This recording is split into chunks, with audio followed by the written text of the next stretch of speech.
सैयदना फातिमा के घर असर की नमाज पढ़ी जा चुकी थी। अब अफ्तारी की तैयारी शुरू हो रही थी। सैयदना फातिमा ने अपने घर में खाने के लिए देखा तो सिर्फ 4 रोटियों का आटा था।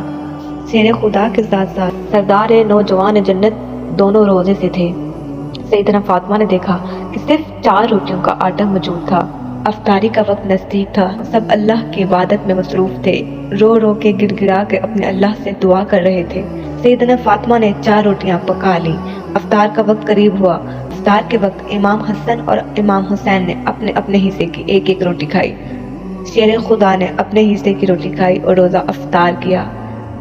सैयदना फातिमा ने अपने हिस्से की रोटी खानी शुरू की। जब आधी रोटी खा चुकी तो कुछ सोचा और रुक गई, और बकिया आधी रोटी उन्होंने अपने पल्लू से बांध दी।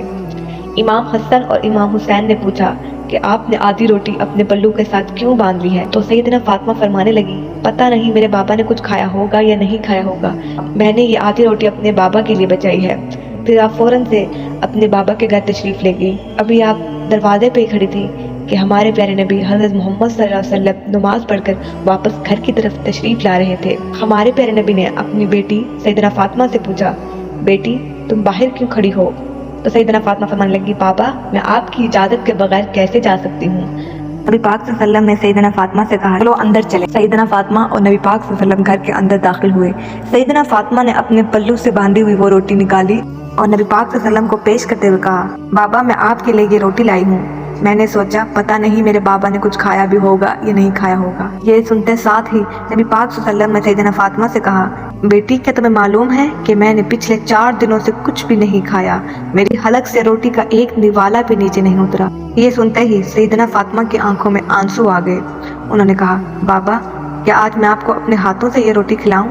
नबी पाक सल्लल्लाहु अलैहि वसल्लम ने उन्हें इजाजत दी और सैयदना फातिमा अपने बाबा को अपने हाथों से वो रोटी खिलाने लगी। दोस्तों सोचे वो क्या मंजर होगा कि जन्नत की खवातीन की सरदार सैयदना फातिमा और हमारे प्यारे आका हज़रत मोहम्मद मुस्तफ़ा सल्लल्लाहु अलैहि वसल्लम, सैयदना फातिमा उनको अपने हाथों से रोटी खिला रही हैं। सुभान अल्लाह। रोटी खिलाने के बाद सैयदना फातिमा ने सिसकियों से रोना शुरू कर दिया। जब नबी पाक सल्लल्लाहु अलैहि वसल्लम ने उनसे रोने की वजह मालूम की, सैयदना फातिमा ने फरमाया, अगर कल हमारे पास खाने के लिए कुछ नहीं होगा तो तब हम क्या करेंगे?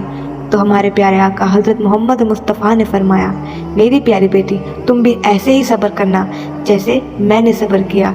इंशाअल्लाह इस सब्र के बदले अल्लाह पाक मेरी आने वाली उम्मत की बख्शिश फरमाएगा। दोस्तों हमारे प्यारे नबी ने हमारी बख्शिश के लिए अल्लाह से किस तरह दुआ की, वो किस तरह गिड़गिड़ा कर अल्लाह से हमारी बख्शिश के लिए दुआएं मांगते थे। सुभान अल्लाह।